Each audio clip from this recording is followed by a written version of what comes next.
From Ticker, this is the Trades and Builders Business Show with Miles Primrose.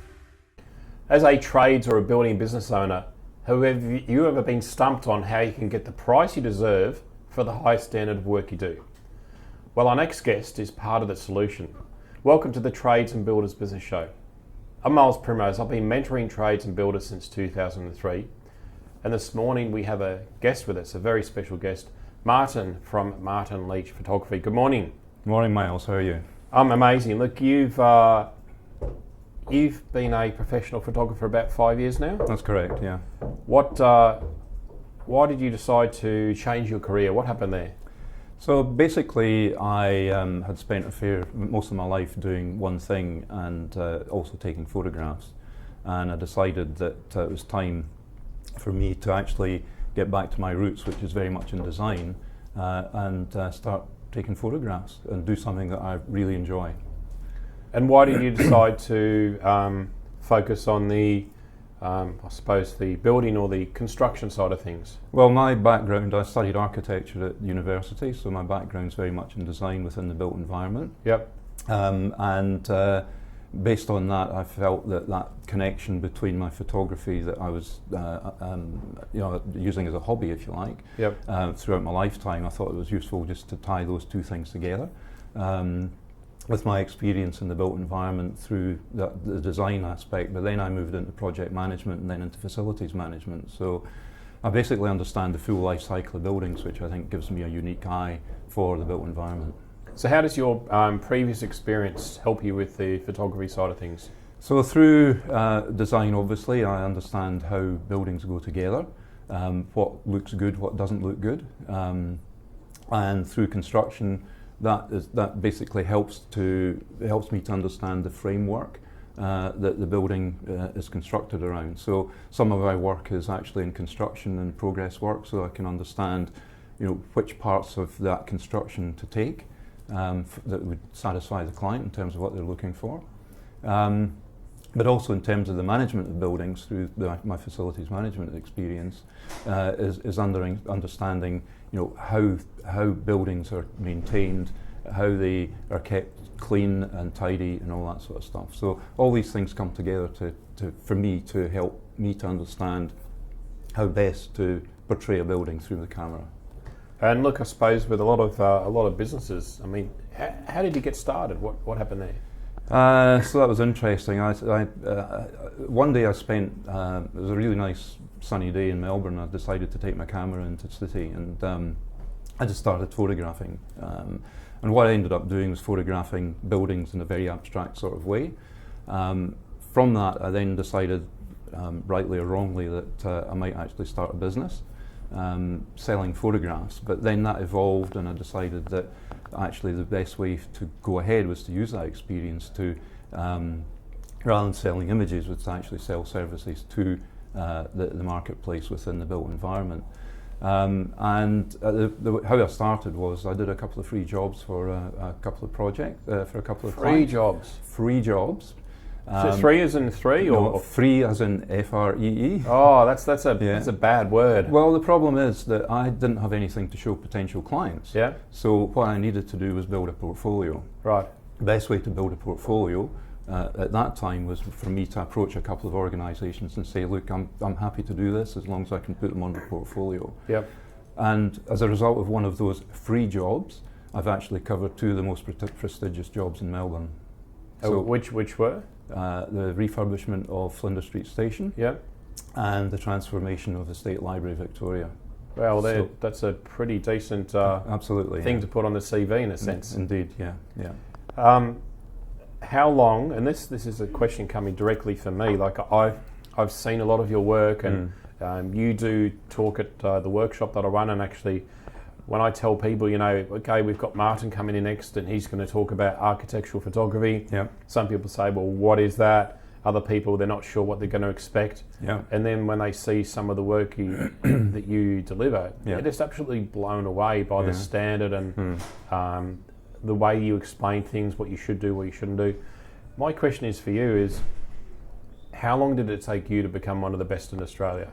Well, when I say best, I'm saying the architectural side of things, because that's why you're in the actual workshop, is to help trades and builders showcase their work. Their work, yeah. So I guess it's taken a lifetime, basically. Are you 100, are you? Not quite, Okay. not yet. I might look it, or feel it, but I'm not quite there yet, no. I picked up my first camera when I was 18, and basically I've been... What type of camera was that? That was a Pentax. A Spotmatic. Pentax? Yeah, I've still got it, actually. You get that from Antiques Roadshow. Yeah, no. I could probably sell it to them now, because it's a bit of an antique, but yeah. No, it had that sort of thing that you put in that's got a film in it. Yeah. I don't know if you remember them. I do remember the Kodak disposable you get for $20 or something. Yeah, that's right. Yeah. No, I never used one of them. Okay, I did. So I've been taking photographs all my life, and at that stage it was film. I did all my own black and white processing and printing, and that really helped me to understand, how to take a photograph. I mean, photography is not just about composition. There's a whole pile of other things that it involves, and that comes through experience. Was a lot of it self-taught, or pretty much, or a bit of guidance from somebody else? Or? Yeah, no, a lot of it originally was self-taught, but I've had to, obviously with the change from analog film to digital cameras, or digital photography rather, I have actually done a bit of online video training and stuff like that. So, but most of it, it's been self-taught. But I've also had a really good mentor back in Scotland, where obviously I'm from. Wouldn't have guessed. Really? So I've got a really good mentor back there who's a professional. He's been a professional architectural photographer for quite a while. So he's been pretty good at giving me advice and everything. So that's been really helpful. How have services evolved over time with what you do? So when I set out, I really set out with a view to engaging with architects and photographing nice, shiny new buildings. But that hasn't quite transpired.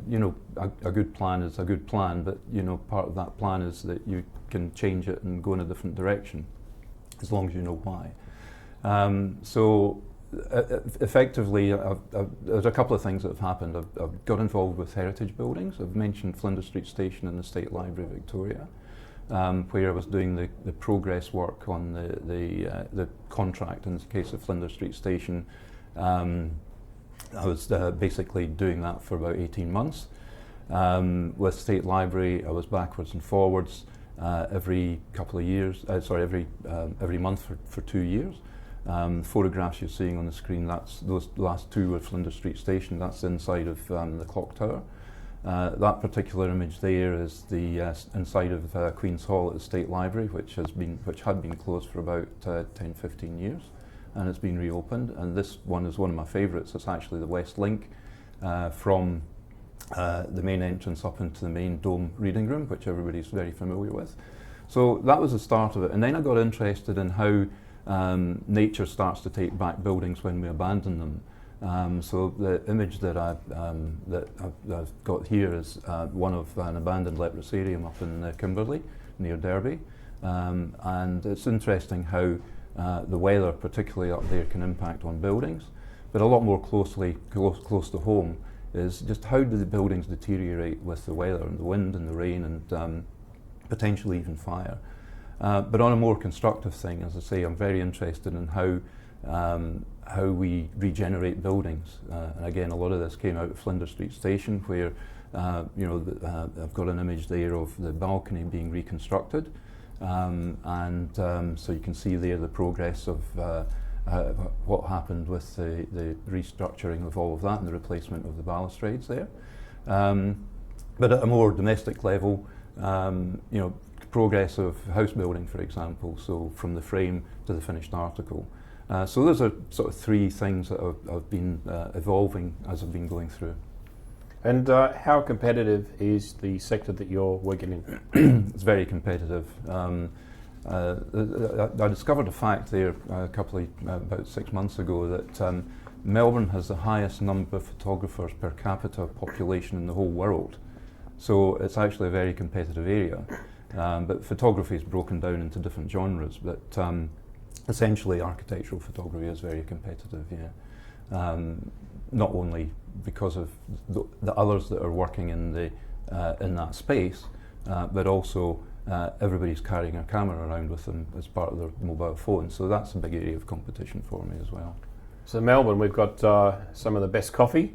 Maybe we've got some of the best photographers. We have, yes. And we've got the second highest population of Greek people in the world. That's correct, yeah. Okay. Something like that. That's another stat I didn't know until just then. Yeah. What's the difference between a real estate photographer and an architectural photographer? Okay, I like to try and keep these sort of things simple. In my view, a real estate photographer is there to sell a product, i.e. the house or whatever for sale. Whereas what I do is I'm actually photographing the built environment to sell a service or to help my clients to sell their services. So what I'm focusing on is the quality of the design, the quality of the workmanship, and how the building's put together. So that to me is a fundamental difference. I mean, a real estate photographer will come in and photograph the inside of a house in maybe an hour or something, whereas I would probably take at least half a day to do that. So my next question is, so we've got two more before we hop on a quick break, but can I use my iPhone and get the same result as what you do with your equipment? No. Why is that? Come on, they're promoting all these things on how good, how good the new update is and how good the new iPhone is, and they've got these things on the TV showing the photos. And the photos look amazing on TV. Yeah. But when I get my phone, it doesn't seem to work out the same as what they show me. Why is that? Yeah, so they've probably done a wee bit of enhancement on the ones for the TV. But nonetheless, look, some phones produce some reasonable quality images. When I say that my investment in my camera equipment is something like $25,000, how much was your phone, Miles? That's beside the point. I saw an ad that actually showed me some really amazing photos. Yeah. So look, it's not the equipment; it's the eye behind the equipment that does the job, and certainly the equipment then helps to I suppose articulate what the eye sees. So I've got different lenses for different jobs. Your camera on your phone there has maybe got two lenses or something. I don't know, but essentially, I think there's two things. It's primarily experience and knowing how to work with light, form and composition, and I think that's the main difference. Okay, so the last question before we go on a quick break. So how do you differ from a wedding photographer or maybe a sports photographer? I'm not sure why you're laughing. But well, no, it's interesting because occasionally I say to somebody, "Oh yeah, I'm a photographer," and say, "Oh, can you come and do my daughter's wedding?" No, they're entirely different genres, and partly because of the equipment that you require for those two different things. So wedding photography, different equipment; sports photography, different equipment. But also it's a different eye. It's a different way of approaching it. Wedding photographers is a lot more about establishing a relationship with your clients because you're literally face to face with them. Yes, I try and establish a relationship with my subject matter, i.e. the building or the interior, but the building and interior isn't going to talk back to me. I was just going to say that. I'm sure that'd be a benefit in some cases. Yeah, absolutely. Yeah. How do you get them to smile? I make them smile through my camera. Okay. Yeah. Well, we're going to take a quick break. We're on the Trades and Builders Business Show, and we're having a quick chat with Martin Leach from Martin Leach Photography on how you can actually get a better representation of actually what you're building.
Ticker.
From Ticker, this is the Trades and Builders Business Show with Miles Primrose.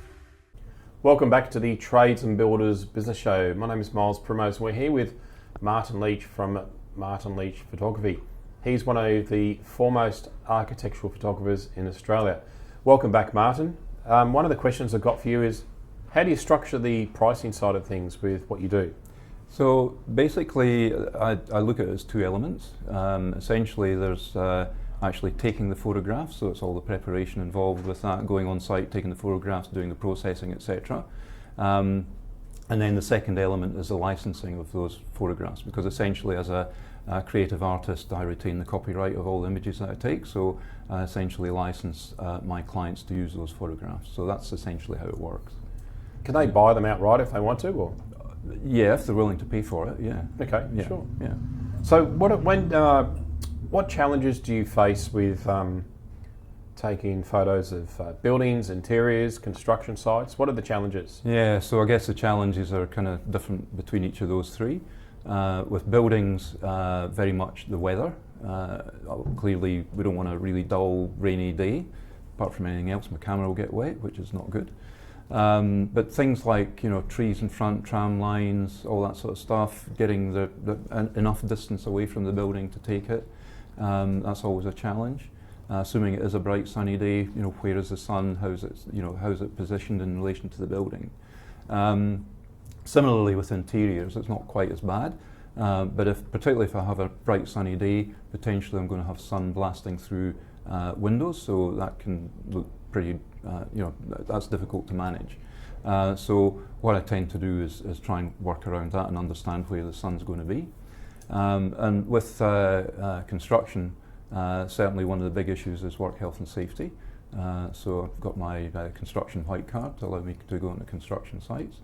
But also with construction sites is working around the trades there and understanding what they're doing and making sure that I'm not interrupting and getting in their way. Okay. So yeah, there's a number of challenges there, but not insurmountable. And what do you do to prepare for a project or an assignment? So I do a fair bit of preparation, Miles. A few days in advance I'll get hold of the drawings, if I can, of what it is I'm going to be photographing. And again, my background, I'm able to read drawings very effectively. So I'll look at the drawings, I'll then, I've got an app that tells me where the sun's going to be and all that sort of stuff. So I'll look at that to try and work out the best time of day to go in and photograph that particular subject. And then just before I go out on a shoot, I make sure that basically I clean all my equipment, make sure all the lenses are clean, dust-free, etc., etc. Clearly, I need to know where I'm going, who my local contact is, and all that sort of stuff. So there's a fair bit of preparation that goes into each shoot. Sounds like there's more than I would have thought. So, how long does it take you to? How long did it take you to actually learn about like the light, the shadows, what to do, where to stand, all that type of stuff? Well, as I said in the first half, basically a lifetime, Miles. Yeah. It's it really is a lifelong journey, and that journey is still ongoing. I'm continually learning, and even like last night, I was out shooting the supermoon as it was rising. I don't know if you are aware that there was a supermoon out. I know that's not the built environment, but nonetheless, photography is a hobby of mine as well. So I enjoy going out and taking photographs. So. There's all these different moons. Yeah, I know. No, I didn't realise there was a super moon last night. Yeah. I just knew that there was going to be a super guest on my show this morning. Once you've taken the photographs, what's next? So basically, even though I've got a photograph in the camera, that's not ready to pass on to my client. So essentially, it's a bit of computer work, which I try and minimise. I try and get the photograph as right as possible in the camera, but inevitably there's a bit of work to be done in post-production. So what I make sure, particularly with architectural photography, we've got to make sure that all the verticals are vertical, horizontals are horizontal. Even with perspective correcting lenses and everything, there's still a bit of tweaking that needs to be done. I make sure that the images are dust free, maybe just adjust some of the shadows and highlights, and then they're good to go. It really sounds like, so what I'm getting is, it's like a lot of people don't appreciate a lot of trades sometimes because of the amount of knowledge they build up, the actual tools they've had to buy, Correct. the upkeep of the tools, the training of the apprentices, the costs behind their business, and people think, well, why is it going to cost me $200 to get a PowerPoint installed? And we're actually, if you think about it, from their point of view, it's like they're not making any money on that really. Sure. And it's sort of similar with you. You've got so much experience, and you've obviously got tens of thousands of dollars worth of money invested into equipment. And yes, it's the more and more I get to understand where you're at, the more I get to understand why you should price whatever you're going to price. That's right, exactly. Yeah. How can trades and builders actually use your photographs? Like, what's the best way for them to use them? I think there's many ways in which they can use them, Miles. Obviously, these days, social media is a big thing, so they can use them for their Instagram, Facebook, whatever. But also, I think a key one is still on their websites. I mean, I've seen some tradies' websites, images, and they certainly don't do them any favours. But also putting together case studies and being able to use those images to explain, as you've just said, the process behind what it is they do. And I think that's a really powerful story that they can tell their potential customers. And how would you respond to a trades business owner or maybe even a builder that's unsure about how to actually use your services, or how are they relevant to them? Yeah, well, I mean, we've talked about an electrician, and maybe I've got a couple of images here that would maybe help explain. So what I'm doing here is telling the story of a solar panel installation. Obviously, there's just 3 images there. Similarly, the inverter for that solar panel image. What are the key stages that we go through? Looking at traditional trades. This was Flinders Street Station one, for example, the old case and sash windows. But ultimately, what I'm looking at is producing photographs of finished buildings. This is the Parliament building in Bangladesh, which I visited recently. This is Mona down in Hobart in Tasmania. And really trying to get the best out of the building, but more locally, smaller buildings are equally important the way that we photograph them, getting down to sort of residential level. So there's a whole wide range of buildings and ways that we can portray those that I can put forward to trades. And how do you see photography evolving in the future? Is that photography generally or my photography? Let's do both. It's interesting. I think the technology in photography is evolving quite significantly. We've got 360-degree cameras that will give you a 360-degree view of things. You've got video, you've got drones, virtual reality. Where all that's going to go, I think, remains to be seen. And certainly from me, I've got to make decisions on, how much do I get involved with those other technologies as opposed to where I want to take my photography. Okay, so do you ever see a trades or a building business owner underselling or undervaluing what they're actually delivering? Absolutely, yeah. So as I said earlier, I've seen a few websites where we've got images that are really either not appropriate, or they've got the colours are not right, the perspective's wrong, they're cropped wrong, the composition's not doing justice to the image. So yes, I think I think generally, tradespeople are great at what they do, and I think obviously it's part of the business you're in is to help them to improve their business skills, and I think part of their improvement in business skills is very much how to sell, and images help to sell enormously. Really good, sharp images. So the last question for this morning is, how do trades and builders benefit using you to take their photos? So what they're getting from me is a lifetime of experience, a full understanding of how buildings go together, the processes that are involved with putting buildings together, the experience in being able to articulate that in a way that will present their business in the best possible light.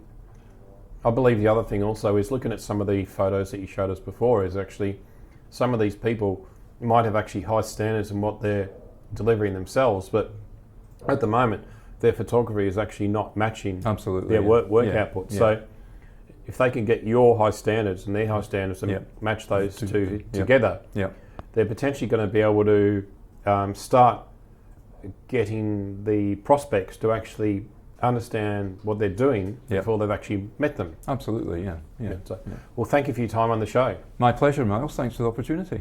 You're on the Trades and Builders Business Show. My name is Miles Primrose, and we'll be back with you very soon.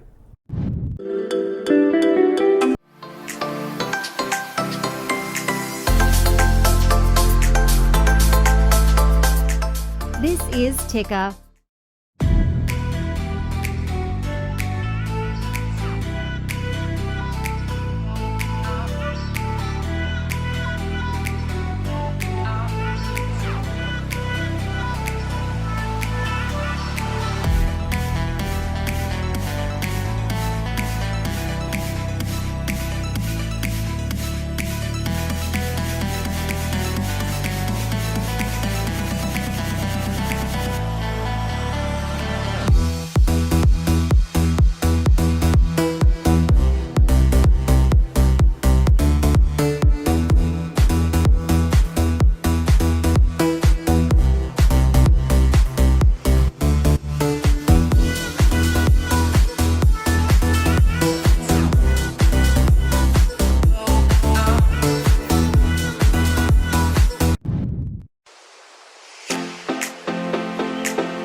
This is Ticker.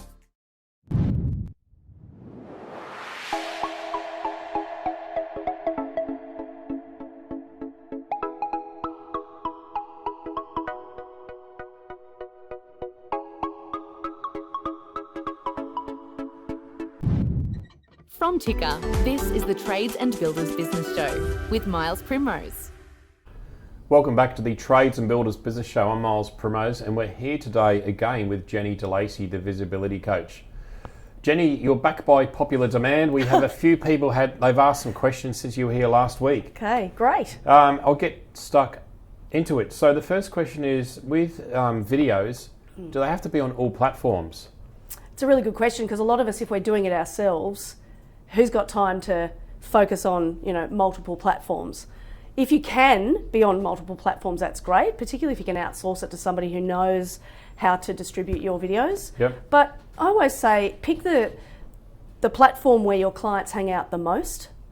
That's the best place to start, and get it right there, and then worry about the rest of the platforms when you've got the time and perhaps a budget to help get some help for it as well. So what styles of videos work best?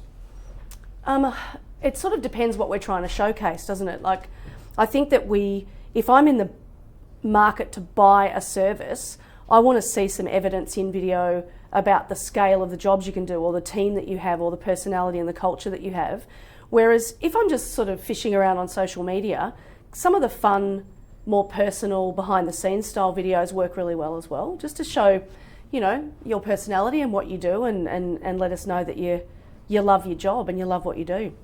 And look, with there's LinkedIn, you've got Facebook, you've got obviously YouTube and different things. So if I get a video done, am I going to put the same video in all these different places? It's a really, really good question. Someone said to me, if I put stuff on YouTube and then I also put it on Facebook, am I kind of splitting my views? And we're not, because people behave differently on different platforms.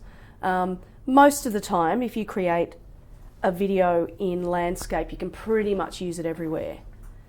But I know that we don't always do that, because we've got our phones like this, and so we can, we might be creating them just behind the scenes in portrait, which is fine as well.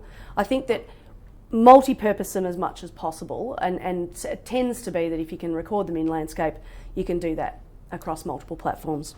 And how do we know what our target clients actually want from us from a video point of view? Yeah, we've got to ask. I think when we think about the things that clients think about before they make a buying decision, like if I'm in the market for your service, what are the things that are challenging me at that time to make a decision? I want reliability, probably. I want people to turn up on time, do the job really well the first time.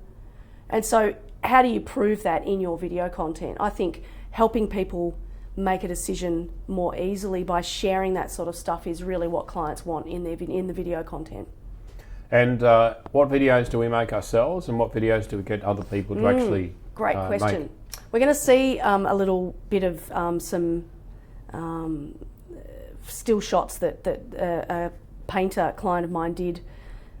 My recommendation to him was, when you're creating a hero video, if you like, all of the work that you can do across multiple sort of venues and sites and stuff, you really need to get a professional videographer who can edit it beautifully, showcase what you do and tell a story. Whereas a lot of the stuff that we just do every day, we can do ourselves just on our phones. Okay, would you like to look at that video now quickly? Sure, okay, sure.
So Jenny, how can we measure a return on investment? Now we've paid somebody to do a video for us, and what I find with a lot of trades and builders is there's so many people, like they get quiet and then they just throw money at different marketing things, which to me that's not good anyway, because you need to actually go into the financial year or the calendar year with a set budget, and then you need to work out where am I going to divide that marketing budget up into certain things. So I've now invested some money into video.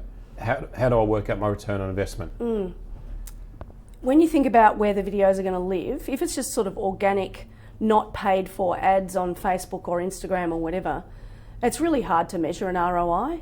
Whereas if you're paying for ads, you can see who's clicked through to your website and who's clicking on your contact form or your get a quote button or whatever.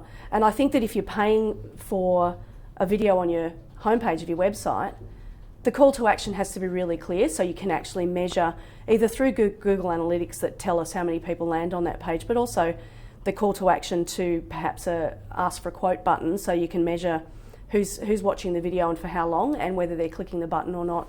And that's a way to help. But I know that you can't definitely measure a return on investment on social media. So I was talking to somebody the other day who said, when I ask people where they found me, they usually say somebody recommended me. But if I ask for somebody and you said, oh, ring this guy, he's really good, I'm still going to check out probably his website and his Facebook page. So we can't measure that the traffic came from there or that the buying decision happened there, but it definitely builds a bigger picture of your reputation and all of those values I was saying before about being reliable or so it's adding to the strength of the whole your brand perception of the That's business. That's right, yeah. So what do some of the bigger companies do, like Lynn Fox, those types of places? I know that's a massive company, but what do they do? So when you look at a company like that obviously throwing thousands and thousands of dollars at video every month, what I've noticed is that they do a lot of brand documentaries. And so when I call it a hero video, like I did for a Primo Painters, because he's rebranding, he's going to need to show the scale of car parks and graffiti work that he can do and the plant and equipment and all that sort of stuff. Lynn Fox do a similar thing, but they will do what they call brand documentary, which is showing their supply chain, all the people that work in their business. So it showcases a much bigger thing than just one tiny aspect of what they do. And I think we can really learn from that example, that we could turn that into something that we can achieve in our own businesses as well, for sure. Now, to me, the next question is really something that I'm really keen on. So what sort of videos get the most views? Cat videos. Cat videos. Are you serious? What's really bizarre, I was looking at this. Should I have my cat in my workshop? Absolutely. Make him walk across your laptop. The tables. Yeah, across the table. What's really bizarre is, and people see this all the time, that whenever there's something really not businessy and I think I mentioned last week about the dog on site that hangs around. Everybody loves that sort of personality and that natural. It just shows that you're a real human being if you've got pets, I think. I don't know what it is about cat videos or animal videos, but everybody loves them. And also for clients that have got little kids, for some reason, if the kid accidentally ends up in the shop because you're at home recording something for your business, it doesn't seem to matter. That sort of rough around the edges kind of thing seems to work really well. Okay, I'm just trying to figure out how I can bring my cat into the workshop without it running away. But, no, probably not. So last question before we go to a break. So where should a trades or a building business owner be with videos? Like what's the minimum standard that they need? In terms of frequency or? Well, you could go through a few things. I think that the more you can post, the better. Yep. The more personality and the more of your service and the team and the culture of you working together and being on site and seeing you with clients, the more you can do that, the better. So like if you could shoot 30 seconds every day and just quickly throw it onto Facebook or Instagram, brilliant. But also, I really think that if we're going to make the most of our websites and the money that we invest in there, we really need some really good quality storytelling on our websites as well. And that's why I was saying about professional videography is really good for that.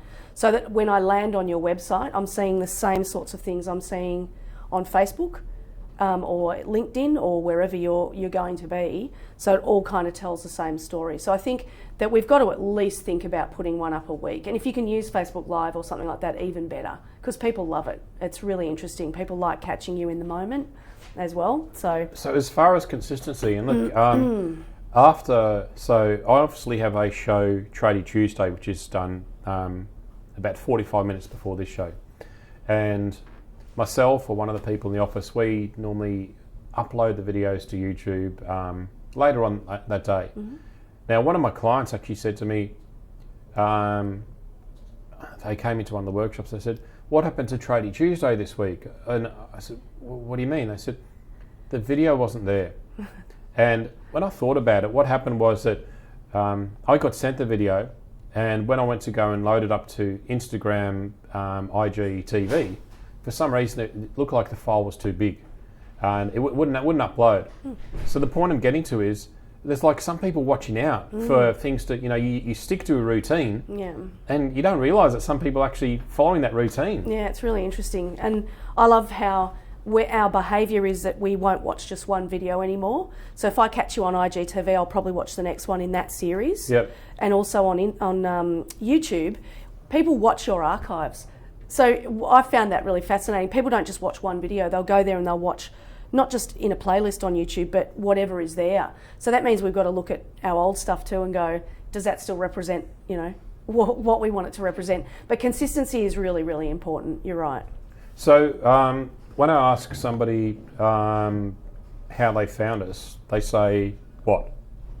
Well, some people are going to say our word of mouth. Yep. Jenny keeps banging on about Miles, I've got to ring this guy and have a chat to him, but he's still going to check out everything else. Yep. So finding out where people came to learn about you doesn't necessarily mean that there's only one channel. Yep. Like, they're going to look everywhere. So we want to make sure that we're covered. So with the video side of things, how much should this cost somebody? Well, it sort of depends how long. Bit of an long's- open question. Yeah, it depends how long's a bit of string. I would say that if you are not doing any ads, you're just going to get a hero video sort of scripted and made sure that there's a really good story on your homepage, at the very least, on your website. Plus, the day-to-day stuff that you can post is essentially free. If you can record something on your phone for 30 seconds and put it on social media, that's not going to cost you anything. But if you really have a budget of, probably at least $2,000, you're going to get some really good quality stuff done. Okay. Look, if I'm going to create some short videos, what do I need? Do I need props? What? So going back to what are we trying to demonstrate here? Yep. Let's say we're thinking lots of clients really can't stand how much mess trades leave behind, maybe. I don't know. And you want to show a before and after in a home that you've worked in, or in a commercial venue. Then look, having a selfie stick sort of tripod is a really good thing because you don't have to hold the phone. If you've got a teenager in your life that can follow you around with a camera, even better. make them work for free. I have one of those, which is great. But I would say a tripod's really handy because it's a selfie stick as well. They're like $20 on Amazon or something. Yeah. And your phone. And as long as, if you're outdoors and you're speaking, that's usually an issue because the sound is usually a bit crappy. But if you're inside in a home and you're showcasing something, you don't even really need to speak. You can just do panning back and forward or a time lapse or something like that just with your phone and a tripod without even having to worry about the sound too much. And look, we're going to watch a couple of a quick video that you've done in a minute. But before we do that, to me, trades need at least 2 videos, in my opinion. One is a video of actually them introducing them. Yep. And the second one, which is a separate one, which is a video of work in progress. Yep. Now, the reason why I say this, so the first video is that it needs to be them in a nicely branded shirt. In my belief, get rid of the 5 o'clock shadow, which looks terrible anyway. And standing next to a clean vehicle. Right. Because then that way the prospect has sort of met them before they've met them. Yep. And the other one is work in progress, because as you said, you don't want to see a unorganised and dirty job site and that type of thing. So that should then give them a bit more confidence. But we'll have a look at a quick video in just a moment. Does video work better on some platforms compared to others? Depends where your audience is too.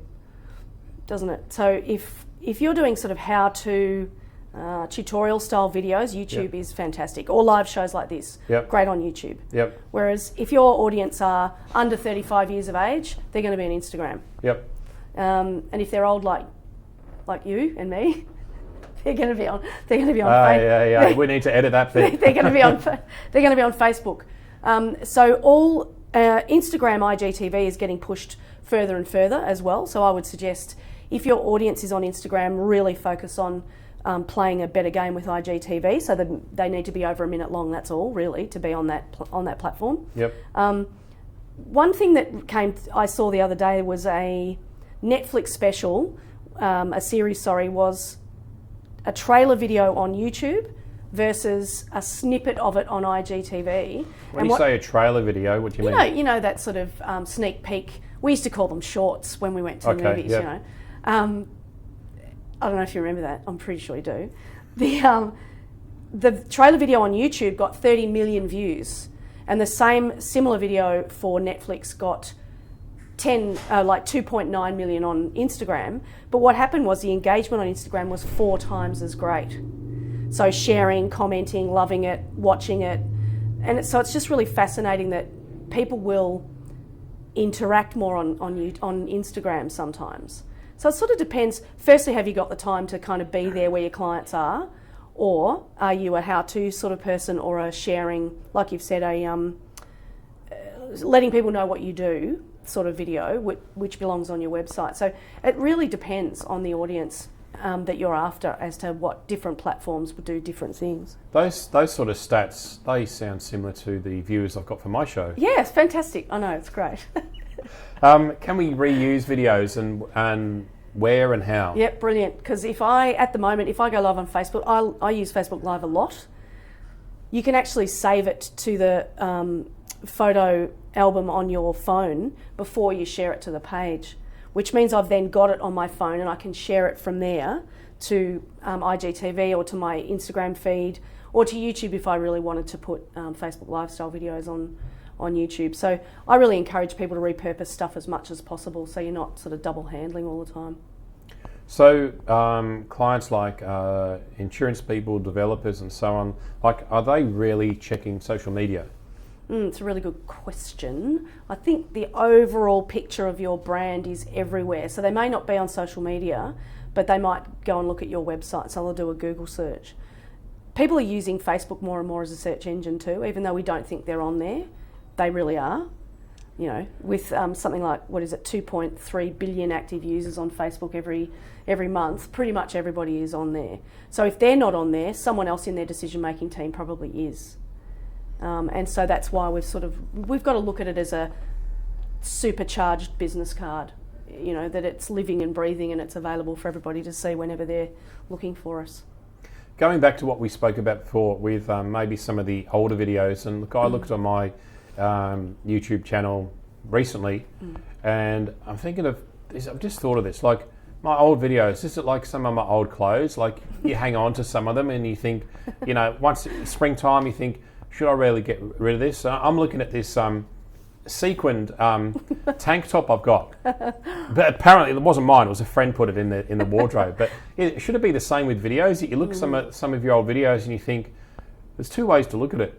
Do I get rid of this because that video of me looks like me talking like Mr. Bean, or do I leave it there because then people get to see my journey and they get to have a bit of a laugh, I suppose? Yeah, I think it depends what you're saying. If the message is really strong still in those videos of Mr. Bean, I'd leave them.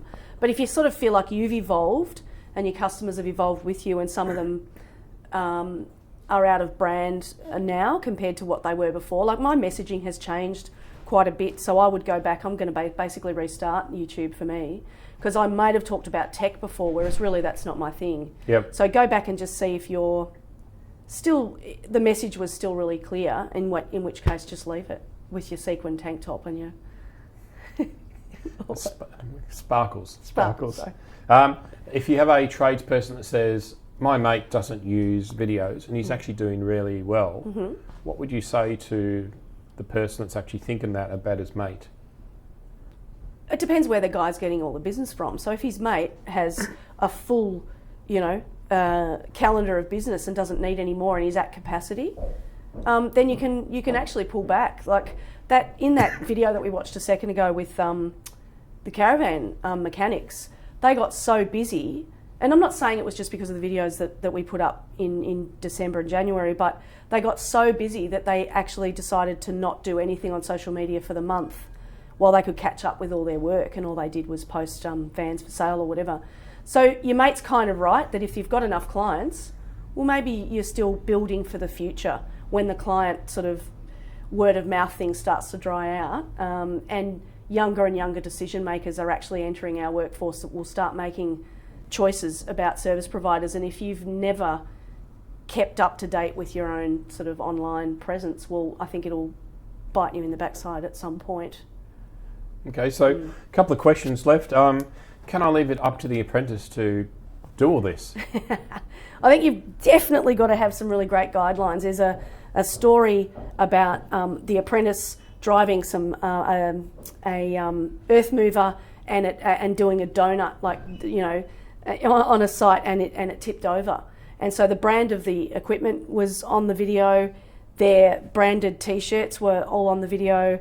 The apprentice got in trouble and I think actually lost his job, and so did the supervisor. So you've got to give people really clear guidelines about, this is the stuff we want to capture today. Are you okay to do that? Do you want to take a little video for us when you're on that site? Don't forget to get a selfie with a happy customer. So give them really clear guidelines, and then why not? Like, if they're willing to do it, and you trust that they want to do it, well, why not try it out? So my last question is, if you could say to somebody that's actually sitting on the fence about getting their video done, what would you actually say to them? Oh, I'd say, you know, unpick the wedgie from sitting on the fence, and let's get going. Just get started. Everybody gets better, and I find that once you're really focused on what's the outcome you're looking for, who are the customers that you're trying to speak to, and what value and personality and brand ethos do you want to share, video is just so much better than any other kind of social media post. So you've got to get into it. I suppose to me, when we say the people sitting on the fence, you know, do I, don't I? I mean, what I'm actually thinking right now is there's so many people out there that have at least given it a go. They've tried. There's some people actually doing it a lot better. But yeah, it really does, you know, you've got to do something. That's exactly right. Well, thank you for your time today, Jenny. Welcome. My name's Miles Primrose. You're on the Trades and Builders Business Show. We'll look forward to seeing you Tuesday next week.